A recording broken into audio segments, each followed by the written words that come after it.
তবে আকাশের সামনে জোন কতটুকু পর্যন্ত থাকবেন টপ ওয়ানদেরকে দেখতে পাচ্ছি রাত ভাই অন দা আদার হ্যান্ড বানি গেমার কিংবা বানি 444 এর তরফ থেকে এই মুহূর্তে প্রেশারাইজড হয়ে যাচ্ছেন প্রান্ত তাদের শুভ 69x এইবার হয়তো বা জোনটা ধরতে হবে যাতে প্রেশারাইজ না হয় জোনটা ধরেন তবে একটা আউটস্ট্যান্ডিং ডিসিশন রাইট নাও এই সেট থেকে পুরো দমে সার্কেলটা ধরতে পারবেন উইথ যেটা সিঙ্গল প্লেয়ার আছে পুরো কাটুলিস্টিয়া ধরে প্লেয়ার একটা বার টাকার বাংলাদেশ টপ ওয়ানরা সার্কেলের মধ্যে একাই তারা আছেন এবং ফাহিমের ওপর প্রেশার আসছে রিভাইভ হবে ইনস্ট্যান্টলি তো একটা এফজিএল প্রেশার করতে পারেন রাত ভাই YT outside trying is best right now kill পেয়ে যাবেন এই সাইড থেকে বানিরা আছেন নিচের দিকে পারবেন কি বা টপ ওয়ান রাত ভাই সাইড থেকে পুরো ফাইটটাকে শেষ করতে another pressure another finish top one রাত ভাই রাইট নাও পুরো টিমটার কাছে এবার মিলিয়ে 60-60টা কিল আছে আপাতত আজকের দিনে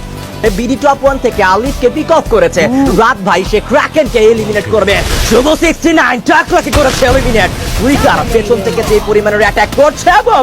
রাত ভাই ওয়াইটি ডাবল এলিমিনেশন পয়েন্ট অলসো শুভর একটা আউটস্ট্যান্ডিং ফায়ার এন্ড বানি 444 they are eliminated in #5 last 8টা টিম এখনো পর্যন্ত অ্যালাইভ রয়েছে 11টি এলিমিনেশন পয়েন্ট করবে সিকিউর রাত ভাই ওয়াইটি তারা নিজেদের লুটগুলোকে সিকিউর রাখতে হবে নিজেদের লুটগুলোকে সেফ রাখতে হবে রেড হক্স পুরো সামনাসামনি রয়েছে আলিফ গেমিং এর ফার্স্ট নক নেজাতকে নক করে ফেলা হবে টিএসএ ল্যামগড সে হয়ে গিয়েছে ইতিমধ্যে সার্কেলের বাইরে এলিমিনেট গ্রেনেড সেখানে ছোড়া ফেলা হবে গ্রেনেডটা কি আদৌ কানেক্ট হবে কিনা ব্লেড রাত ভাইকে নক করেছে গ্রেনেড কোনোভাবে কাজে লাগেনি আলিফ গেমিং নিজের স্নাইপারের ব্যবহারগুলো করে যাচ্ছে ব্লেড কিলটা কনফার্ম করে ফেলেছে শুভ 69 কে ব্লেড নক করবে কিল করবে confirm blade knock second knock রাস্তো দাদা what are you doing and Alif also on fire Shubh 69 knock হয়ে গিয়েছে নেজাদের একটা আউটস্ট্যান্ডিং পারফরম্যান্স